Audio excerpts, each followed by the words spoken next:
Сәлеметсіздер ме? Мен Омарова Камшат Бериковна, Ащысай мектеп Бөбекжай балабақша кешенінің қазақ тілі мен әдебиеті пәні мұғалімі. Менің педагогикалық идеям қазақ тілі мен әдебиеті сабағында графикалық органайзерлерді тиімді қолдану.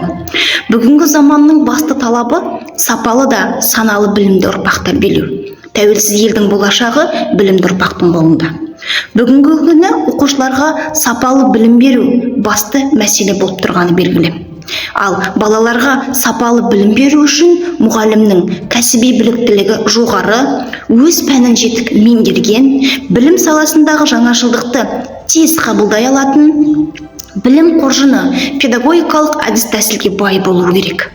Қазіргі білім беру жүйесінде мұғалім бағыттаушы, бала үйренуші, қабылдаушы ретінде көрініс табады. Сабақ арқылы бала мен мұғалімнің жақсы қарым-қатынасы байқалады. Білім беру жүйесінде барлығымыз уақытқа бағынамыз. Сабақ барысында да уақытты тиімді пайдалануымыз қажет. Осы орайда көпшілік мұғалімдер уақытты дұрыс игере алмай жатады. Мұғалім сабақты қызықты өткізу үшін тиімді әдіс-тәсілдерді сабақ мақсатына лайықтап, уақытты ұтымды қолданып, сапалы сабақ өткізіп шығу керек.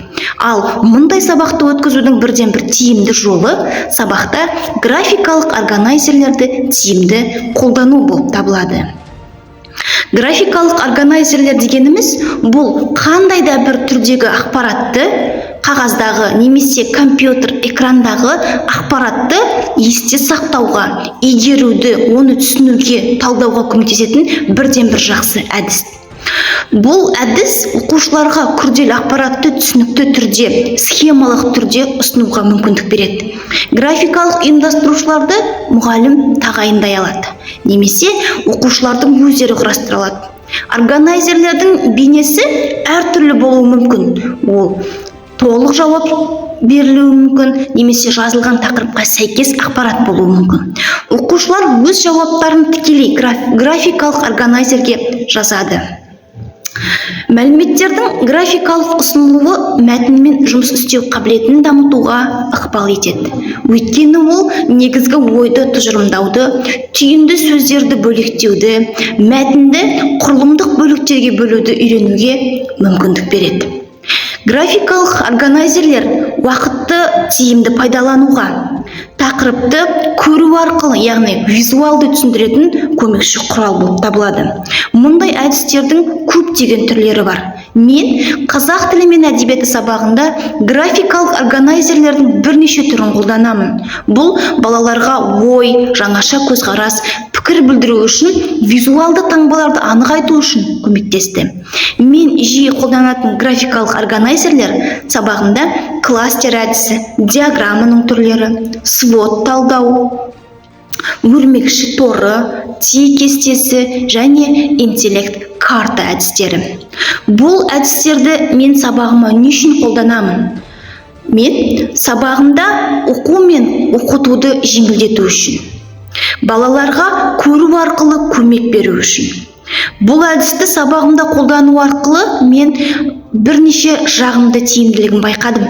Балалар бірлесе жұмыс істеуге үйренді.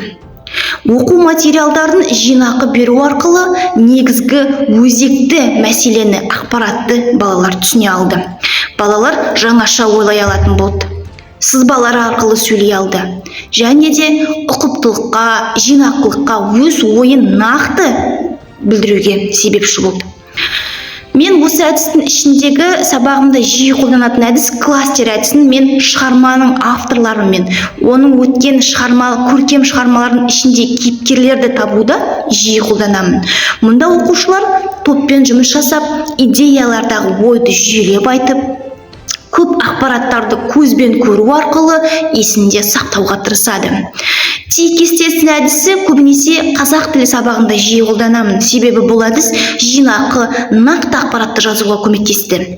Қазақ тілі мен әдебиет сабағындағы оқу мақсаттарына сәйкес, мысалға бізде мәтінде көтерілген мәселені тұрмыстық және әлеуметтік жағынан талдай отырып, негізгі ойды анықтау, тұтас және аралас мәтіндердегі ақпараттарды бір-бірімен салыстыру, және де кейіпкерлерді сомдауда шығарманың ішіндегі жалпы кейіпкерлерге мінездеме беру. тура және жанама мінездеме берулерде жиі қолдандым. Мысалға 7-ші сыныптың мен 3-ші бөліміндегі денсаулық кепілі деген тақырыпта оқу мақсатына сай бізде мақсатта тілдік құралдарды қолданып мәтіннің ерекшелігін ажырату болды. Мен осыдай тапсырма беріп оқушыларға графикалық органайзерлердің өрмекші тор деген әдісін алдым.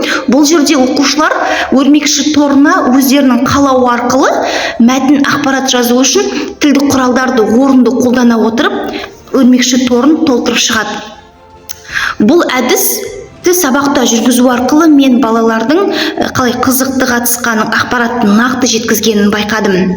Келесі тағы бір әдіс интеллект карта әдісі туралы айтқым келеді. Яғни бұл әдіс те әдебиет сабағында өте тиімді қолданылады. Бұл яғни ақпаратты одан сайын дамыту үшін.